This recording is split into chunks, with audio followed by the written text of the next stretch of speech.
যুবকেরা দিলের কানটা লাগায়া শোনো, আজকের ময়দানে যারা হাজির, নিজের হিসাবটা নিজে মিলায়া দেখো। তোমার আমার চোখ দিয়ে জীবনে কত গুনাহ করেছি, পা দিয়ে জীবনে কত গুনাহ করেছি, হাত দিয়ে জীবনে কত গুনাহ করেছি। আমার মালিক যদি মাফ না করেন ক্ষমা পাওয়ার কোনো উপায় নাই।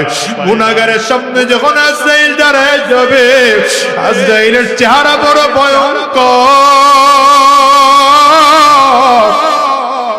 গুনাহগার তাকিয়ে তাকিয়ে দেখবে আজরাইলের পা দুইটা জমিনে দেখা যায়, মাথাটা সাত আসমানের উপরে দেখা যায়। এক হাত পৃথিবীর পূর্ব প্রান্তে আর এক হাত পৃথিবীর পশ্চিম প্রান্তে। আজরাইলের পা দুইটা, আজরাইলের চক্ষু দুইটা উহুদ পাহাড়ের চেয়ে বড় দেখা যায়। প্রত্যেকটা পশমের গোড়ার থেকে মনে হয় যেন আগুনের ফুলকি বের হয়। গুনাহগার আজরাইল আলাইহিস সালাতু ওয়াস সালামের ভয়ঙ্কর রূপ দেখিয়া চোরের 360টা মুকামের মধ্যে রুহটা শুধু দৌড়ায় আর করুণ নজর দিয়ে তাকায় আছে। আজরাইল আলাইহিস সালাতু ওয়াস সালাম রুহটার মধ্যে এত জোরে থাপা মারবে, কলিজার রগগুলো টাস টাস টাস টাস করে ছিঁড়ে যাবে। ওরে দুনিয়ার মুসলমানেরা দুনিয়ার রং তামাশায় পড়ে বুঝি মালিক রে ভুলে গেছো। এইবার একটু নিজের মনটা মিলাও। আমার দামি বাড়ি নাই, দামি গাড়ি নাই, দামি বিছানা নাই, ওই দামি বিছানার থেকে টেনে টেনে নামাইয়া নিচে চাটাই বিছায়া শোয়া দিবে।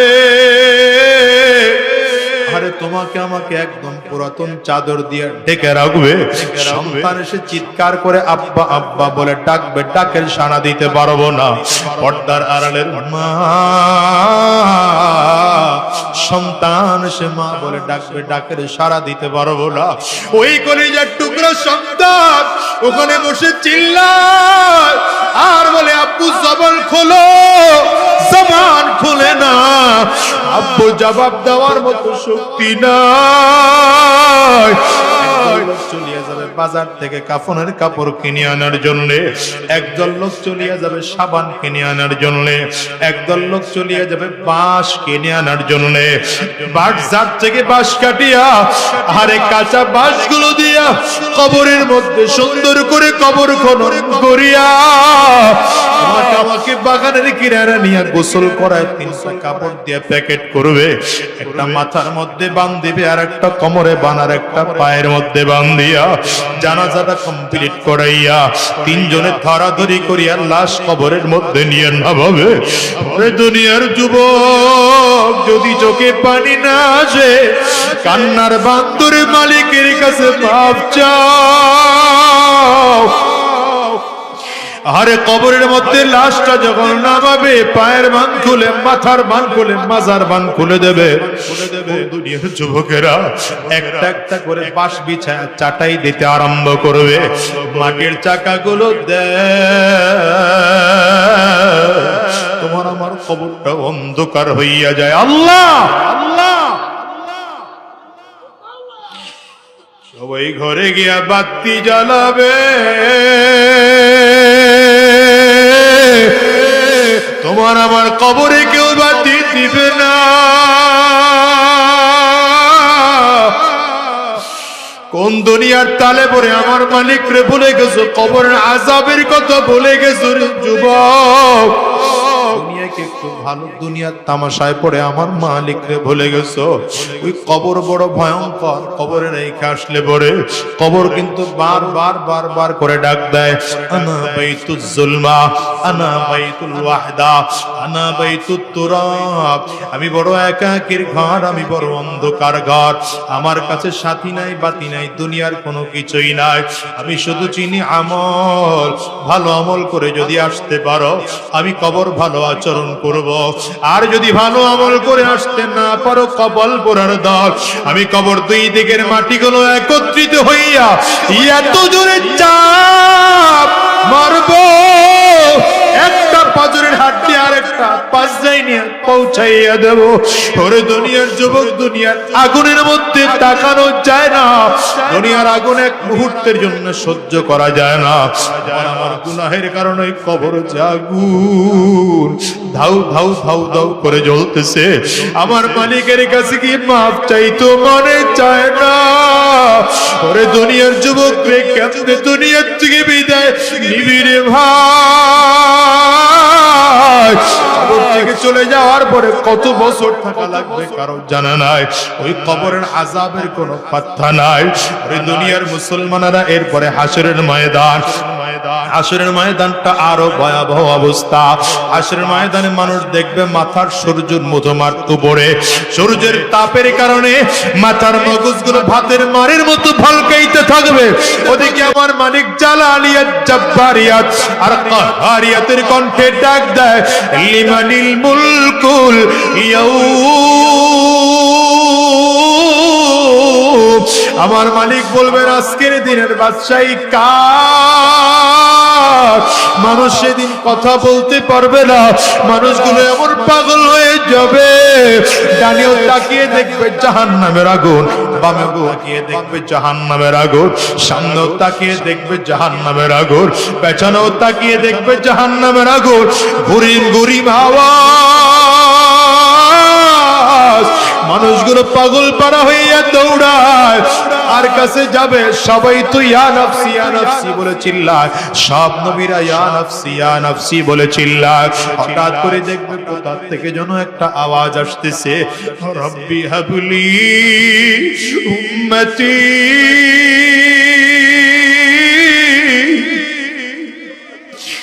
রব্বি হাবলি উম্মতি। আল্লাহ আমার উম্মত রে বাঁচাও, আমার উম্মত রে বাঁচাও। ওটার কারো আওয়াজ নয় রে যুবক, ওটা আমার নবীর আওয়াজ। আরে আমার নবীরে যদি এখন থেকে সন্তুষ্ট করে বিদায় হইতে না পারো, ওই কবর বড় ভয়ঙ্কর।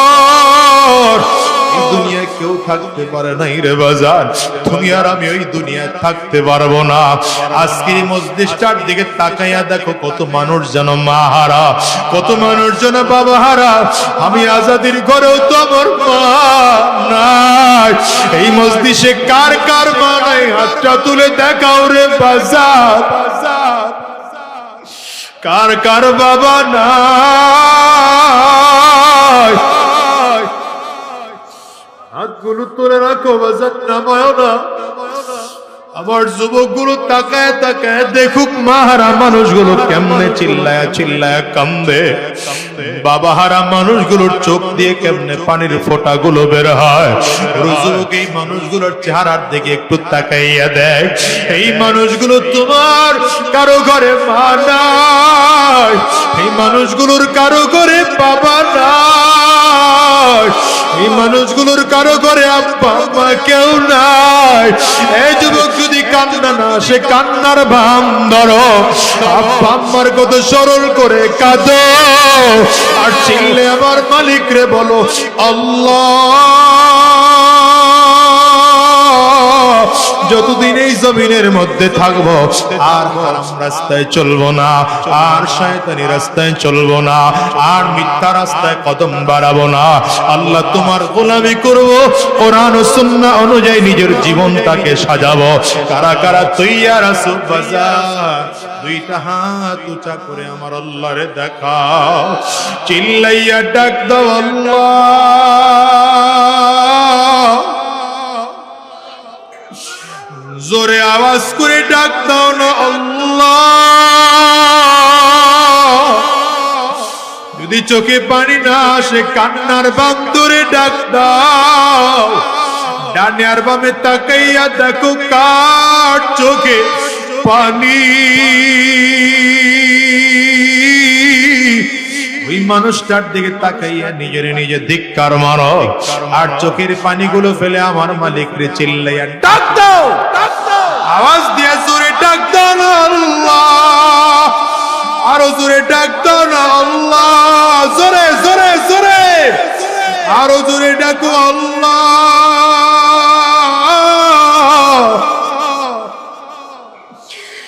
ও দয়ার মালিক,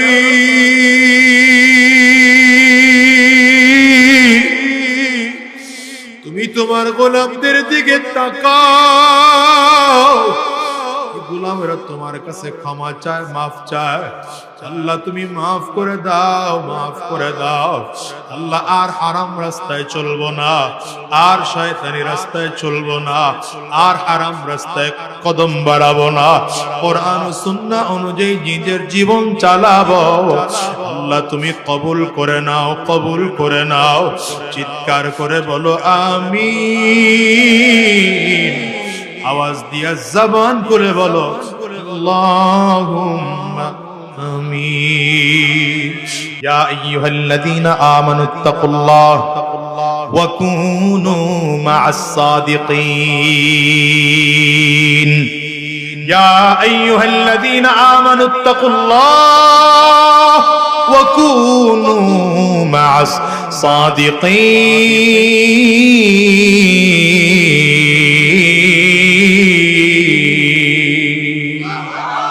আল্লাহ বলেন সত্যবাদীদের সঙ্গী হও।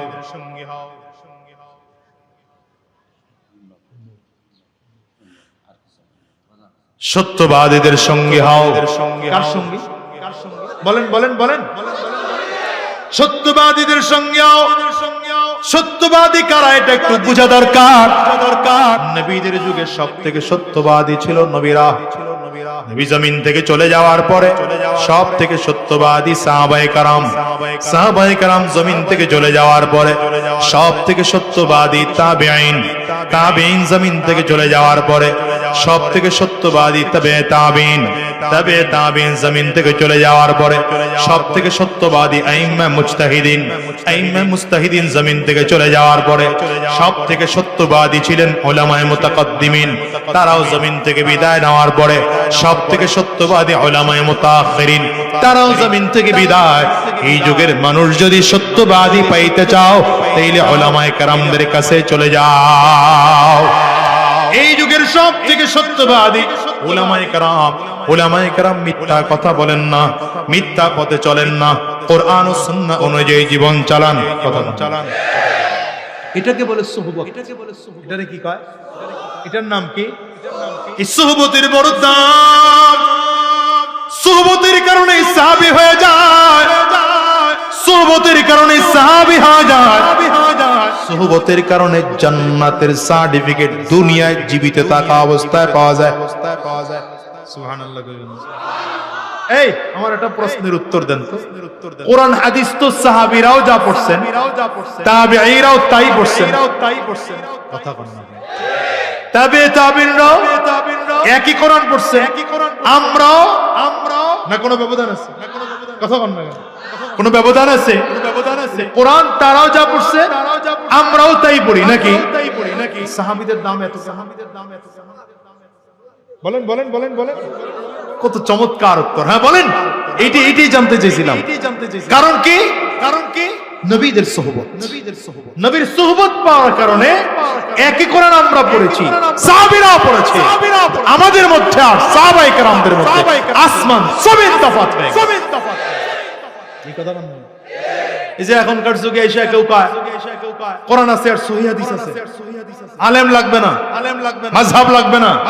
মাযহাব মানে শিরক, পীর মানে শিরক, হুজুরের কাছে যাওয়া যাবে না। কপাল পোড়া, তোর কাছে পুরো ডিসপেন্সারি আছে। জ্বর হইলে ঔষধ কোনটা, মাথা ব্যথার ঔষধ কোনটা, পেটে ব্যথার ঔষধ কোনটা, এটা তো তোমার জানা নাই। এটা জানতে হইলে এমবিবিএস, এফআরসিএস, স্পেশালিস্ট ডাক্তারের কাছে গিয়া ভিজিট দিয়া দেখাইয়া প্রেসক্রিপশন অনুযায়ী ঔষধ খেতে হয়। পুরো কোরআনই তো তোমার কাছে আছে, পুরো হাদিসও তো তোমার কাছে আছে। কোনটা তোমার আমার জন্য উপকারী এটা যাচাই বাছাই করে তোমাকে বলে দেওয়ার দায়িত্ব উলামায়ে কেরাম। ঠিক সবাই কোন নাই, ভেজাল আছে। কাদের কাদের কাদের না এখন নিজে একা একা পণ্ডিতি কইরা বাংলা বাজার গিয়া বাংলা বুখারী শরীফ কিনে আর বাংলা কোরআন শরীফের তরজমা কিনা বাম হাতে লয়ে লয়ে ঘুরে। হুজুর মানা যাবে না, মাযহাব মানা শিরক, পীর মানা শিরক। আমি কোরআন হাদিস স্টাডি করে, ওই স্টাডি করে না, ওর কপাল ফুটতেছে। কেউ আসতে কোন কেন, জোরে কোন।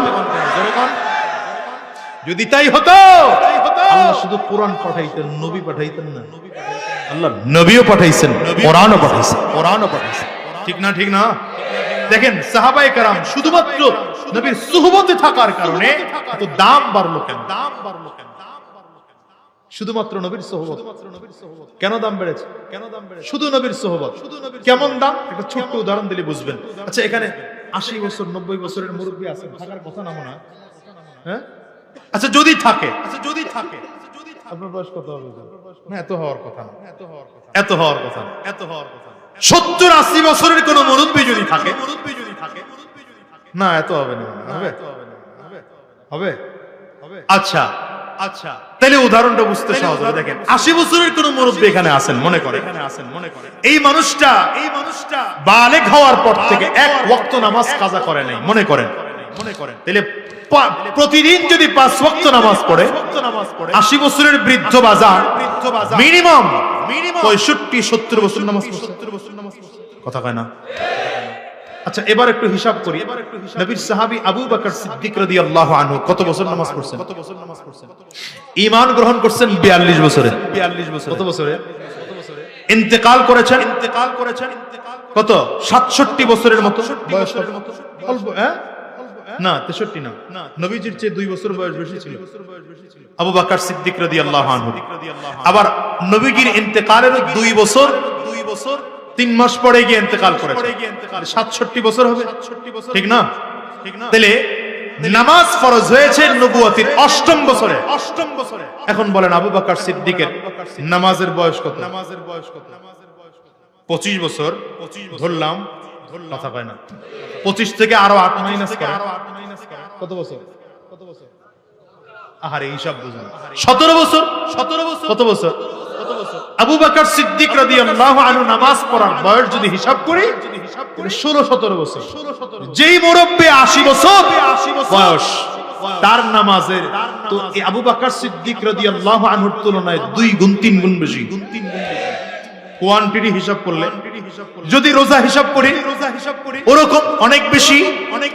বলেন তো ওই মুরব্বির মতো 50 লক্ষ মুরব্বির সমস্ত জীবনের ইবাদত এক পাল্লায় রাখেন, আর আবু বকর সিদ্দিক রাদিয়াল্লাহু আনহু জীবনের এক দিনের 5 ওয়াক্তের এক রাকাতের একটা সাজদাকে আরেক পাল্লায় রাখেন। সমান হবে? বলেন না। এত কোয়ালিটি বাড়লো কেন? ইবাদত তো তিনিও করেছেন, ইবাদত তো আমরাও করি। নবীর সুহবত। আবু বকর সিদ্দিক নবীর দেখে ইবাদত করছেন, নবীর পেছনে নামাজ পড়েছেন। নবী যখন ইমামতির মুসল্লায় দাঁড়াতে পারেন নাই, আবু বকর নবীজির ইমামতির মুসল্লায় দাঁড়ায় ইমামতি করছেন। তার নামাজ আমার নামাজ সমান হবে না। সুহবতের দাম আছে, খালি কোরআন আছে আর সহিহ হাদিস আছে, মাইনা ওলামা সব হবে না কোনোদিন।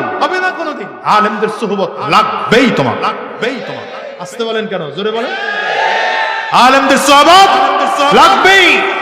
আরে শুধু এটা না, দুনিয়া এটা না, নবীর সুহবতে যাওয়ার কারণে সাহাবী হয়েছেন। নবীর সুহবতে যাওয়ার কারণে বলেন সাহাবী হওয়ার পরে মর্যাদা কি? আল্লাহু আকবার। জীবদ্দশায় নবীজি 10 জন সাহাবীকে জান্নাতের সার্টিফিকেট দিয়েছে। কতজন রে? বলেন না কতজন রে? শুধু কি সার্টিফিকেট? আরো আছে তো। আল্লাহ বলেন বদরের যুদ্ধে যারা হাজির, আমি আল্লাহ তাআলা এদের গুনাহ মাফ করে দিলাম। উহুদের যুদ্ধে যারা শরীক হয়েছে, আমি আল্লাহ এদের গুনাহ মাফ করে দিলাম। খন্দকের যুদ্ধে যারা শরীক হয়েছে, আমি আল্লাহ এদের গুনাহ মাফ করে দিলাম। আরে ভাই, আল্লাহ তাআলা সব সাহাবীদের ব্যাপারে স্পষ্ট কোরআনে ঘোষণা দেন, রাদিয়াল্লাহু আনহুম ওয়া রাদু আন, রাদিয়াল্লাহু আনহুম ওয়া রাদু আন। আল্লাহ তোমাদের প্রতি খুশি, তারাও আল্লাহর প্রতি খুশি। সাহাবায়ে কেরামদের প্রতি আল্লাহ সন্তুষ্ট, আল্লাহর প্রতি সাহাবায়ে কেরাম সন্তুষ্ট। এবার বলেন তো, যাদের প্রতি আল্লাহ সন্তুষ্ট তারা নিশ্চিত জান্নাতি।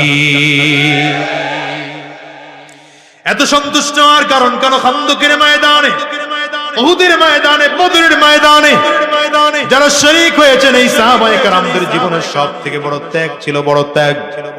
বদরের ময়দানে জীবন বাজি রেখে যুদ্ধ করেছেন, উহুদের ময়দানে জীবন বাজি রেখে যুদ্ধ করেছেন, খন্দকের ময়দানে কেমন করে যুদ্ধ করেছেন। খন্দকের ময়দানটা অস্ত্রের যুদ্ধ ছিল না, এটা পরীক্ষা খনন করার যুদ্ধ ছিল। বাংলাদেশের মানুষ বুঝা বড় কষ্টের বিষয়, কারণ আমাদের দেশে মাটির পরিমাণ বেশি, কোদাল দিয়ে কোপ দিলেই মাটি কাটা যায়, কিন্তু আরব দেশের জমিন অধিকাংশ জমিনে পাথরের জমিন। খন্দকের ময়দান যারা গিয়েছেন দেখবেন রাহমাতুল লিল আলামিন 10 হাত করে করে 10 জন সাহাবীকে ভাগ করে দিলেন, তোমরা 10 জন এই 10 হাত পরীক্ষা খনন করবে, আরো 10 জন আগামী 10 হাত খনন করবে। এমন করে করে আমার নবী ভাগ করে দিয়ে দিলেন। আরব দেশের প্রচন্ড পাথরিয়া জমিন, জমিনের মধ্যে কোপ দেওয়া যায় না, কোদাল নিচের দিকে ডাবে না। সাহাবায়ে কেরাম পাথরগুলো ভেঙে ভেঙে ভেঙে পরীক্ষা খনন করতেছেন। ওদিকে প্রচন্ড রোদের তাপ, রোদের তাপের কারণে মনে হয় যেন মাথার চুল ফেটে যাবে, মাথার তালু ফেটে যাবে। সাহাবায়ে কেরাম তারপরে ক্ষুধার যন্ত্রণা সহ্য করে করে সেখানেই পরীক্ষা খনন করতে আরম্ভ করেছেন। সাহাবায়ে কেরামদের অবস্থা এত করুণ, পেটের মধ্যে খানা নাই, ক্ষুধা নিয়ে পরীক্ষা খনন করতেছেন। ক্ষুধা যন্ত্রণার থেকে বাঁচার জন্য পেটের মধ্যে পাথর বেঁধেছেন। এক একজন সাহাবী নবীর সামনে দাঁড়ায় বল, পয়গম্বর তাকিয়ে দেখেন এই যে আমরা পাথর বেঁধেছি পেটের মধ্যে। নবীজি আস্তে করে নিজের পেটের কাপড় সরায় দেখাইলেন, সাহাবীরে তোমরা কেউ পাথর বেঁধেছো একটা, কেউ পাথর বেঁধেছো দুইটা। আমি নবীর দিকে তাকাও, আমি নবী পাথর বাঁধলাম 3টা। হযরত জাবির রাদিয়াল্লাহু আনহু নবীর দিকে তাকায় আছে, চোখ দিয়ে জাবিরের টপ টপ করে পানি বের হয়। বাহানা করে নবীর সামনে এসে দাঁড়িয়েছেন, পয়গম্বর যদি আপনি আমাকে একটু অনুমতি দেন, একটু ছুটি লাগবে আমার। নবী বলেন কই যাইবা? বলে হুজুর একটু বাড়িতে যাব। নবীর কাছ থেকে ছুটি নিয়ে বাসায় গিয়ে স্ত্রীর কাছে চলে গেলেন। স্ত্রীর হাতটা বুকের সাথে টান দিয়ে লাগায় বলে, প্রাণের স্ত্রী আমার, নবীর চেহারার দিকে তাকানো যায় না রে, আমার নবীর চেহারা শুকিয়ে গিয়েছে, রোদের তাপের কারণে আমার নবীর চেহারা শুকিয়ে গিয়েছে। রাহমাতুল লিল আলামিনের পেটের ক্ষুধার কারণে পাথর বেঁধেছে আমার নবী। ও স্ত্রী, ঘরের মধ্যে কি আছে বলো, আমার নবী কলিজার টুকরার নবীকে মেহমানদারি করাবো। স্ত্রী ডেকে বলে, স্বামী আমার ঘরে বড় অভাব, অল্প একটু আটা আছে, এই আটা দিয়ে কয়েকটা রুটি বানানো যাবে? হযরত জাবির রাদিয়াল্লাহু আনহু বলেন, তাইলে আমার ঘরে তো একটা ছোট্ট বকরির বাচ্চা আছে, এই ছোট্ট বকরির বাচ্চাটা আমি জবাই করে ফেলি, তাড়াতাড়ি করে গোশতটা পাকায় এনে দেই, তুমি গোশতটা পাকাও। চমৎকার করে গোশতটা বকরি জবাই করে গোশত রেডি করে এনে দিল। স্ত্রী সুন্দর করে গোশত পাকাইতে আরম্ভ করেছে। হযরত জাবির রাদিয়াল্লাহু আনহু রাহমাতুল লিল আলামিনের কানের কাছে গিয়া বলেন, ওগো পয়গম্বর, যদি আপনার কাছে এই সুন্দর পরিবেশটা ছেড়ে যেতে ভালো লাগবে না, কিন্তু অল্প সময়ের জন্য 2-3 জন সাহাবীকে নিয়ে আপনি আমার বাড়িতে রওনা করেন। নবী বলেন, কেন? জাবির রাদিয়াল্লাহু আনহু বলেন, পয়গম্বর, আপনার ক্ষুধা সহ্য করতে না পেরে বাসায় গিয়ে স্ত্রীকে বলেছি, আপনাদের জন্য আমার স্ত্রী চমৎকার করে রুটির ব্যবস্থা করেছে। অল্প একটু রুটি, ছোট্ট একটা বকরির বাচ্চা জবাই করেছি, 4-5 জন খাইতে পারবেন এমন রুটি আর গোশতের ব্যবস্থা আছে। রাহমাতুল লিল আলামিন সব গোটা খন্দকের সাহাবায়ে কেরামদেরকে 1000 সাহাবী, খন্দকের মধ্যে 1000 সাহাবায়ে কেরামদেরকে সবাইকে ডাক দিয়ে বললেন, ইয়া আহলা খন্দক ইন্না জাবিরান ক্বাদ সানাআ সূরা হাইয়া আহলান বিকুম। যত খন্দকের বাসিন্দারা আছো, জাবির তোমাদের জন্য খানা রেডি করেছে, চলো জাবিরের বাড়ি গিয়ে খানা খাবো। হযরত জাবির রাদিয়াল্লাহু আনহু যারা পেরেশানি, যারা লজ্জায় পড়ে গেলেন, নবীকে আমাকে লজ্জা দিবেন নাকি? নবী বললেন, যাও বাসায় গিয়া খানা রেডি করো। স্ত্রীকে গিয়া বলে, স্ত্রী আমার সর্বনাশ করে ফেলাইছি, নবীকে বলেছিলাম 2-3 জন 4-5 জন নিয়ে আসতে, আমার নবী পুরো খন্দকের 1000 সাহাবায়ে কেরামদেরকে নিয়ে আসতেছে। স্ত্রী ধমক দেয়, কি করেছো? তুমি নবীরে বলো নাই যে অল্প গোশত আছে, অল্প কয়েকটা রুটি আছে? জাবের রাদিয়াল্লাহু আনহু বলেন, নবীকে বলছিলাম, তারপরও দাওয়াত দিয়েছে। স্ত্রী ডেকে বলে, শোনো, নবীর যেহেতু বলছো, তারপরও নবী আসতেছে, তাইলে মনে হয় আজকে রব্বে কারীমের নবীর মুআজিজা দেখা যাবে। 1000 সাহাবী নিয়ে হাজির হয়ে গেলেন। কতজন? 1000 সাহাবী নিয়ে হাজির হয়ে গেলেন। দুনিয়ার যুবক, কেমনে বরকত খুঁজো মিয়া? নবীর কথায় বরকত আছে, নবীর চলায় বরকত আছে, নবীর তরিকায় বরকত আছে। কথা বল না, দেখো না, 50,000, 1 লক্ষ টাকা, 2 লক্ষ টাকা ইনকাম করো, তার কাছ থেকে অভাব যায় না। মসজিদের একজন ইমাম 5,000, 10,000 টাকা ওয়াজিফা পায়, এরপরে ওরা কত আরামে চলে, কত স্বাচ্ছন্দ্যে চলে। বুঝা যায় হালালে বরকত আছে, হারামে বরকত না। কথা কান, ঠিক কিনা? এই জন্য পথ ধরো তো, নবীর পথ ধরো, শয়তানের পথ ছেড়ে দাও, হারাম রাস্তা ছেড়ে দাও, গুনাহের রাস্তা ছেড়ে দাও। নেতা মানবা তো সুদখোর আর ঘুষখোর, মদখোর, জুয়াখোর গুলোরে নয়। লক্ষ কোটি টাকা ইনকাম করাও ঠিক থাকতে পারবা না, নেতা মানবা তো নবীরে মানো। নেতাকে কয় না, সবাই কয় না নেতাকে। জোরে বলেন, নেতাকে। তোমার নেতা আমার নেতা, সবাই কয় না তোরে, তোমার নেতা আমার নেতা। আমরা সবাই রাসূল সেনা। কষ্ট হয় বুঝি, আপনার অসুবিধা হইতেছে? আর 10-12 মিনিট আছেন তো ইনশাআল্লাহ। হ্যাঁ, দুনিয়ার এই সুদখোর, ঘুষখোর, মদখোর, জুয়াখোর, চোর বাটপার গুলোকে নেতা না বানায়, নেতা বানাও তো নবীকে বানাও। কারে বানাইবা? স্লোগান হবে নবীর জন্য, হবে? আওয়াজ ভালো পাই না, হবে? তোমার নেতা আমার নেতা। পারবেন না স্লোগানটা দিতে? কাশি দেন, গলা ক্লিয়ার করেন, ভালো করে ক্লিয়ার করেন। মাইকেলা ভাই, আপনিও সাউন্ড বাড়ায় রেখেন, কমায়েন না কিন্তু, সাবধান। পারবেন? হাত দুইটা উঁচা করেন, টান করে হাত উঁচা করেন। ডানে আর বামে তাকিয়ে দেখেন, হাতকে তুলে নেই। মনে করবেন জাতীয় অলস। কথা কন না কেন? হাত দুটো উঁচা করছেন, মুঠ করেন, হাতগুলো মুঠ করেন, ঝাঁকি দেন, জোরে সোরে একটা ঝাঁকি। এবার কণ্ঠের যতটুকু আওয়াজ আছে, পুরোটা আওয়াজ ছেড়ে দিয়ে একটা তাকবীর হবে। রেডি? আরো জোরে, রেডি? নারে তাকবীর। আর ভেতরে কুফর ঢুকছে, শিরিক ঢুকছে, বিদআত ঢুকছে, ঈমানের প্রেসার দিয়ে বের করতে হবে। 2 হাত উঁচা করে নারে তাকবীর, আরো জোরে নারে তাকবীর। তোমার নেতা আমার নেতা, বিশ্ব নবী মুস্তাফা, আমরা সবাই রাসূল সেনা, ভয় করি না বুলেট বোমা। নারে তাকবীর, কোরআন সুন্নাহর আলো, আরো জোরে কোরআন সুন্নাহর আলো। কোরআন সুন্নাহ যেখানে, আলেম ওলামা যেখানে, পীর বুজুর্গ যেখানে, সুদ ঘুষ যেখানে। ঠিক আছে তো? এই স্লোগান দিলের মধ্যে গাইতে নেন। খালি স্লোগান দেয়, আমার ভাই তোমার ভাই, আমার ভাইয়ের চরিত্র কাউয়ার মতো পবিত্র, পাগলের খাতা বালিশ, ফুলের মতো পবিত্র হয়, নিজে বুনিয়া করছে। হযরত জাবির রাদিয়াল্লাহু আনহু স্ত্রী কয়, সর্বনাশ করছো। নবীরে কইছি তো। জাবির রাদিয়াল্লাহু আনহুর স্ত্রী তাকায় দেখে যে কাতারে 1000 মানুষ কাতারে আসছে। যদি নবীরে বলে থাকো, এরপরে নবী সইনা যদি লোক নিয়ে আইসা থাকে, ভিন্ন কিছু একটা ঘটতে যাচ্ছে। জাবির রাদিয়াল্লাহু আনহুর স্ত্রী অপেক্ষা আছে, কি ঘটবে। নবীজি আসলেন, সামনের রুমে বসলেন।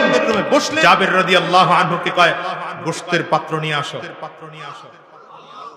আহারে আল্লাহু আকবারের অবস্থা রে, করোনা হইছে। আল্লাহু আকবার।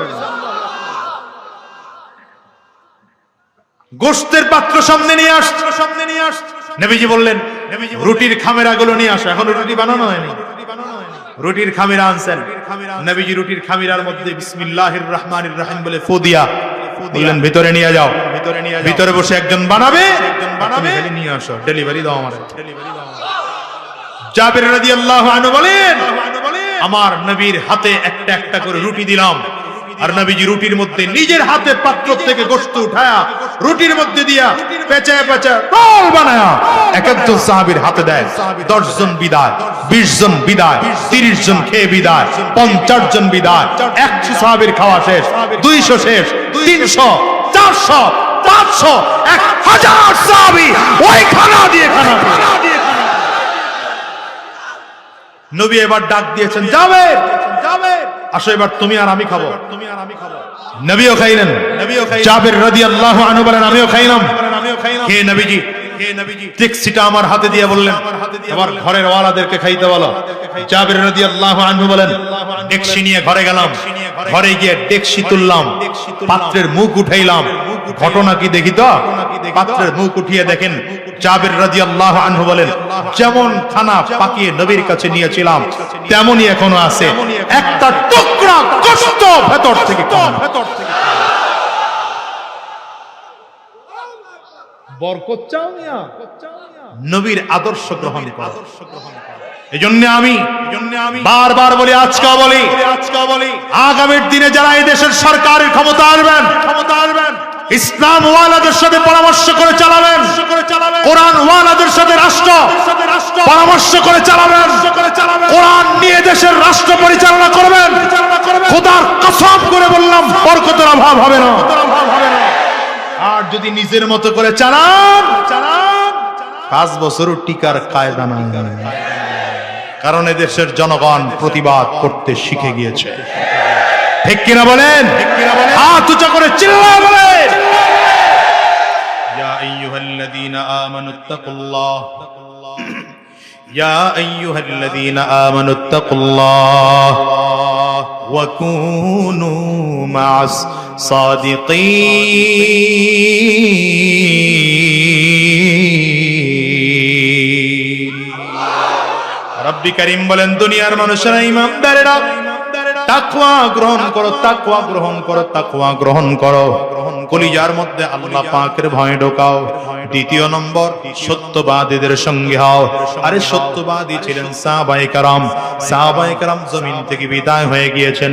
সত্যবাদী ছিলেন আমার নবী রাহমাতুল লিল আলামিন, জমিন থেকে বিদায় হয়েছেন। নবীর ইন্তেকালের পরে সাহাবায়ে কেরাম ছিলেন, সাহাবায়ে কেরাম জমিন থেকে বিদায়। সত্যবাদী ছিলেন তাবিঈন, তাবিঈন জমিন থেকে বিদায়। সত্যবাদী ছিলেন তাবিঈন, তারাও জমিন থেকে বিদায়। এরপরে সত্যবাদী ছিলেন আইম্মায়ে মুজতাহিদিন, তারাও জমিন থেকে বিদায়।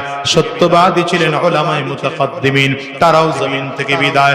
সত্যবাদী ছিলেন উলামায়ে মুতাআখিরিন, তারাও জমিন থেকে বিদায়। আমি তো প্রায় বলি, বাংলাদেশের মানুষদেরকে মাথায় টুপি দিতে শিখিয়েছেন, দাড়ি ওঠা হাফিজ হুজুর রাহমাতুল্লাহি আলাইহি এদেশের মানুষদেরকে দ্বীনের দাওয়াতের কাজে লাগিয়েছেন। কথা কম না কেন?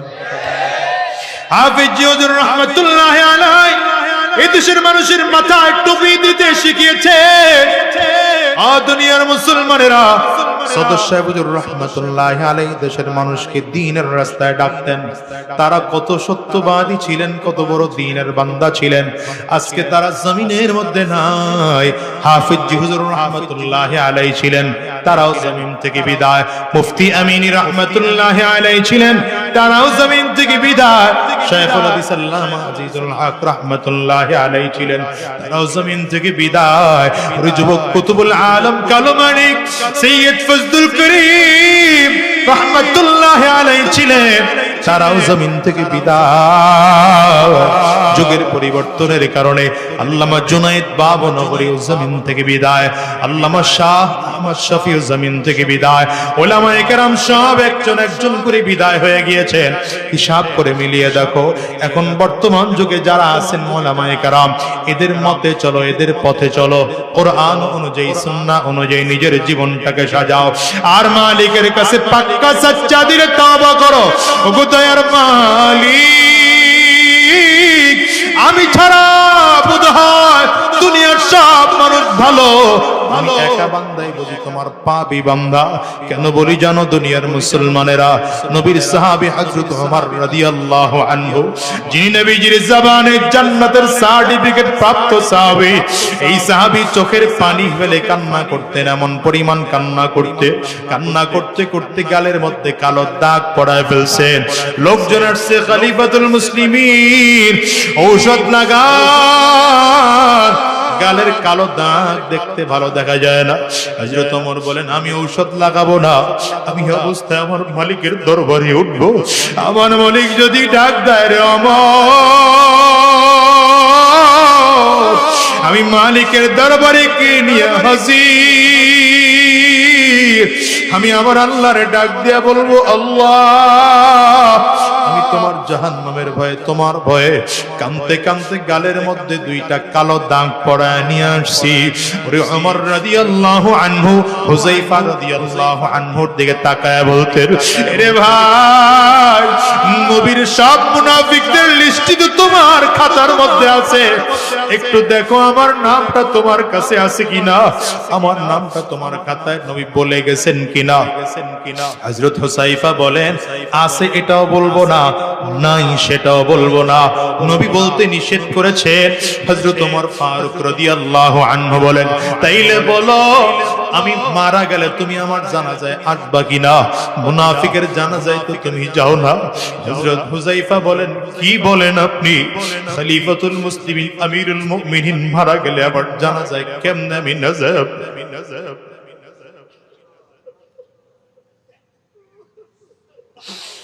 হযরত ওমর কান্না করে আর বলে বুঝতে পেরেছি, তুমি যদি আমার জানাজায় আসো তাইলে আমার নাম বুঝি মুনাফিকের খাতায় না। এই ওমর রাদিয়াল্লাহু আনহুকে যখন কাফির মুশরিকরা আঘাত করেছে, এমন ভাবে আঘাত করেছে পেটের খাদ্যথলি কেটে গিয়েছে। ডাক্তাররা বলল আমিরুল মুমিনিন বেশি দিন বাঁচবেন না, আমি জমিন থেকে আপনি বিদায় হয়ে যাবে, আপনি দুনিয়ায় বাঁচবেন না, জমিন থেকে বিদায় হয়ে যাবেন। আপনি তাড়াতাড়ি করে আপনার পরবর্তী খলিফা কি হবে নির্ধারণ করে। হযরত ওমরকে মসজিদ নববীর বারান্দায় শোয়া দেওয়া হলো। হযরত ওমর রাদিয়াল্লাহু আনহু বারান্দায় শুইয়া আল্লাহু আকবার, আল্লাহর বান্দা এমন জোরে চিল্লায় আর বারান্দায় থেকে থেকে আওয়াজ করে আর বলে ওয়াইলুল লাকা ইয়া উমর ইল্লাম ইয়াগফির লাকা রাব্বুক, ওয়াইলুল লাকা ইয়া উমর ইল্লাম ইয়াগফির লাকা রাব্বুক। রে আমর, তুই তো ধ্বংস যদি তোর মালিক তোরে মাফ না করে। এর কলিজার টুকরো যুবক হযরত ওমর রাদিয়াল্লাহু আনহু নিজের কলিজার টুকরা সন্তানকে ডাক দেয়, আব্দুল্লাহ জানের কাছে গিয়ে একটু পারমিশন চা, আমার বারবার করে মনটা চায় আমি আমার নবীর পাশে কবর নেব, আমার আবু বকরের পাশে কবর নেব। আম্মা জানের কাছে চলে গেছেন, আম্মা জান আমার আব্বু পারমিশন চায়, পারমিশন দিবেননি।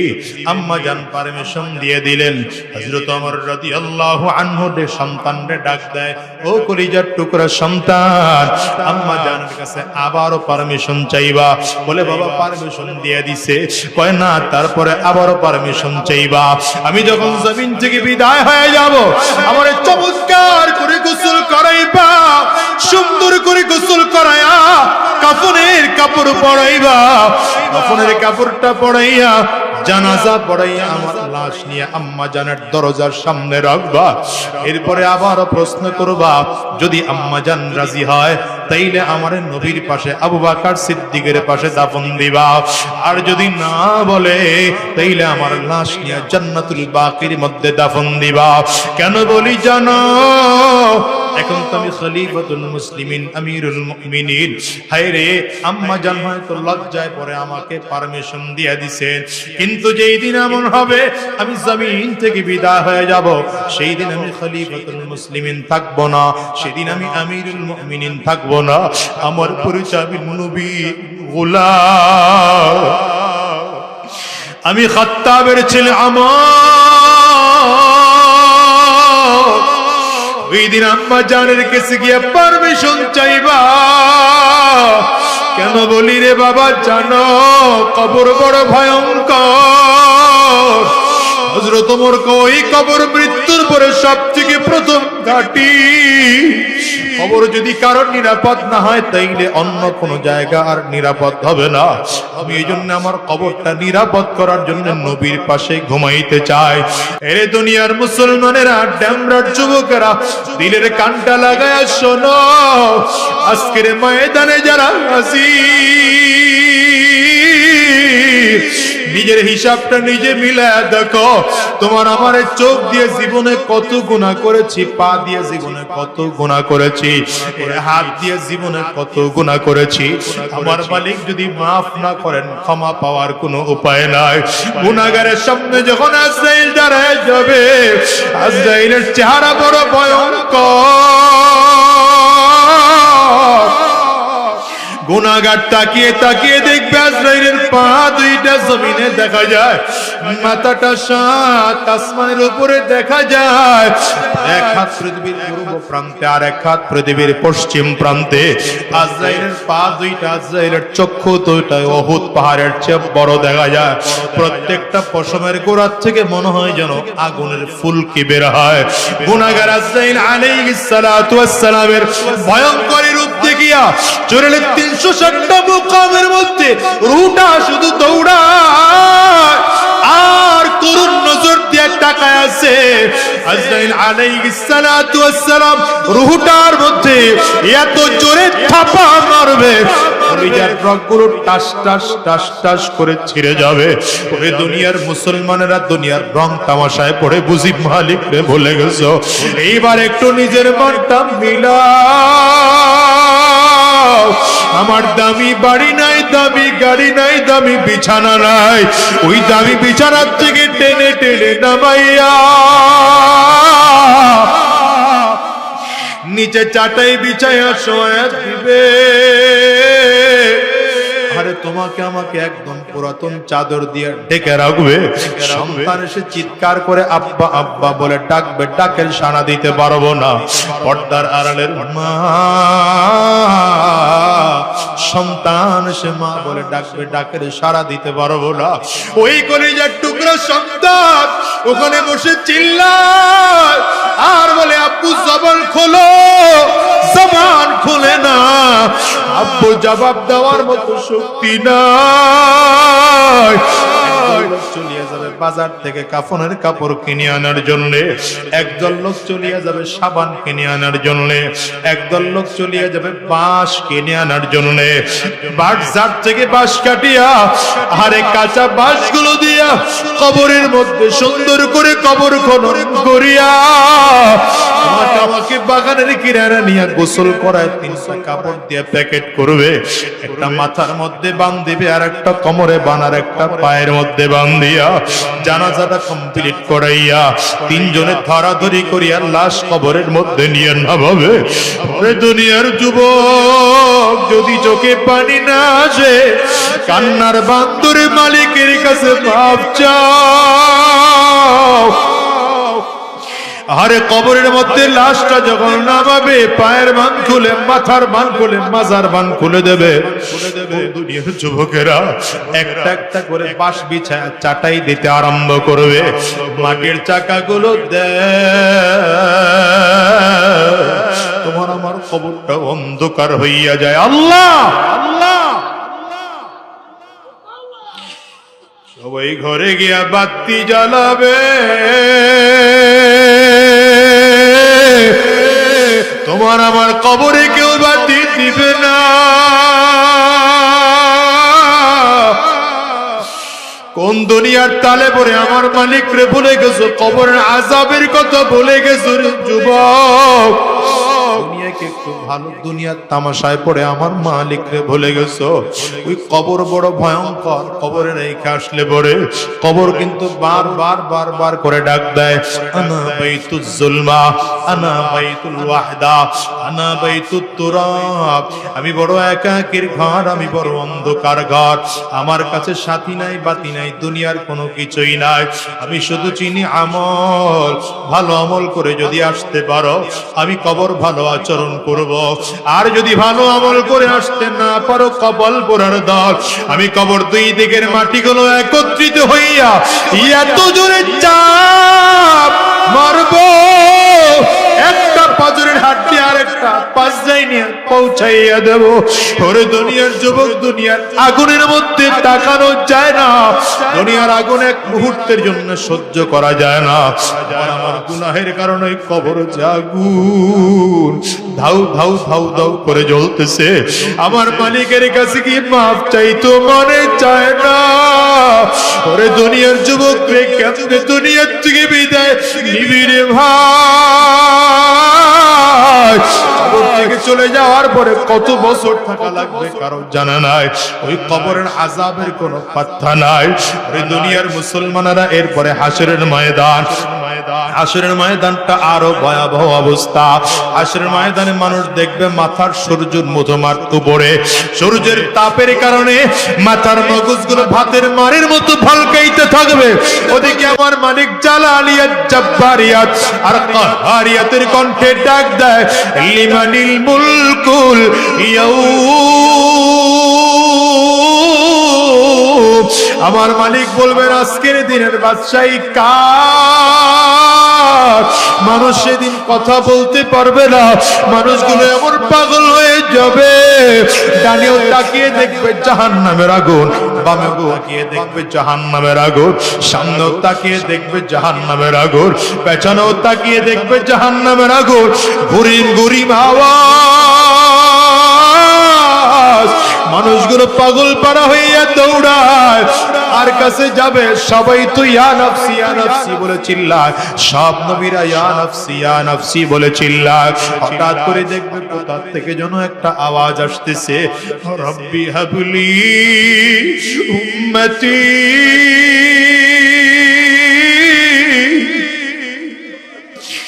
রব্বি হাবলি উম্মতি। আল্লাহ আমার উম্মত রে বাঁচাও, আমার উম্মত রে বাঁচাও। ওটার কারো আওয়াজ নয় রে যুবক, ওটা আমার নবীর আওয়াজ। আরে আমার নবীরে যদি ঘুম থেকে সন্তুষ্ট করে বিদায় হইতে না পারো, ওই কবর বড় ভয়ঙ্কর। দুনিয়ায় কেউ থাকতে পারে নাই রে বাজার, তুমি আর আমি ওই দুনিয়ায় থাকতে পারবো না।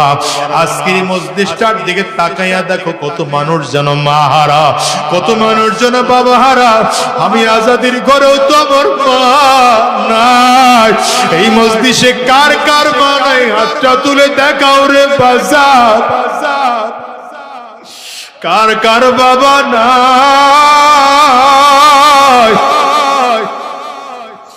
হাতগুলো তুলে রাখো বাজার, নামায় না।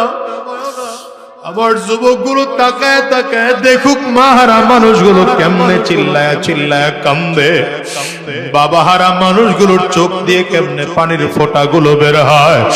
যুবক এই মানুষগুলোর চেহারার দিকে একটু তাকাইয়া দেখ। এই মানুষগুলো তোমার কারো ঘরে মা নাই, এই মানুষগুলোর কারো ঘরে বাবা নাই, এই মানুষগুলোর কারো ঘরে আব্বা মা কেউ নাই। এই যুবক যদি কান্না না আসে, কান্নার ভাম ধরো, আব্বা আম্মার কথা স্মরণ করে কাঁদো।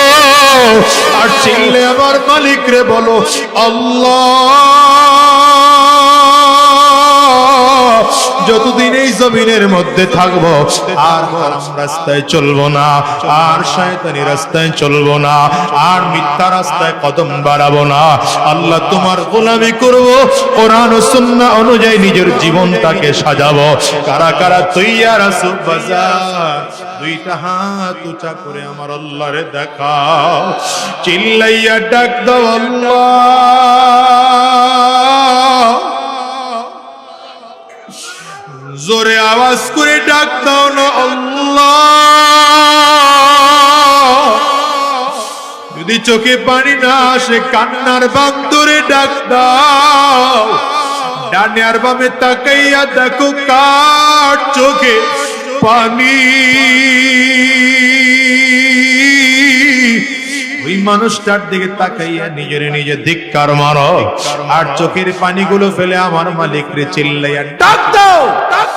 আওয়াজ দিয়ে জোরে ডাক দাও না আল্লাহ, আরো জোরে ডাক দাও না আল্লাহ, জোরে জোরে জোরে আরো জোরে ডাকো আল্লাহ।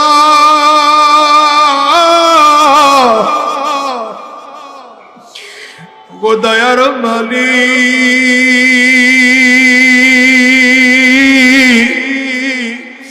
তুমি তোমার গোলামদের দিকে তাকাও। গোলামেরা তোমার কাছে ক্ষমা চায়, মাফ চায়। আল্লাহ তুমি মাফ করে দাও, মাফ করে দাও। আল্লাহ আর হারাম রাস্তায় চলবো না, আর শয়তানি রাস্তায় চলবো না, আর হারাম রাস্তায় কদম বাড়াবো না। কোরআন ও সুন্নাহ অনুযায়ী নিজের জীবন চালাবো। আল্লাহ তুমি কবুল করে নাও, কবুল করে নাও। চিৎকার করে বলো আমিন। আওয়াজ দিয়া জবান খুলে বলো আল্লাহুম্মা আমিন।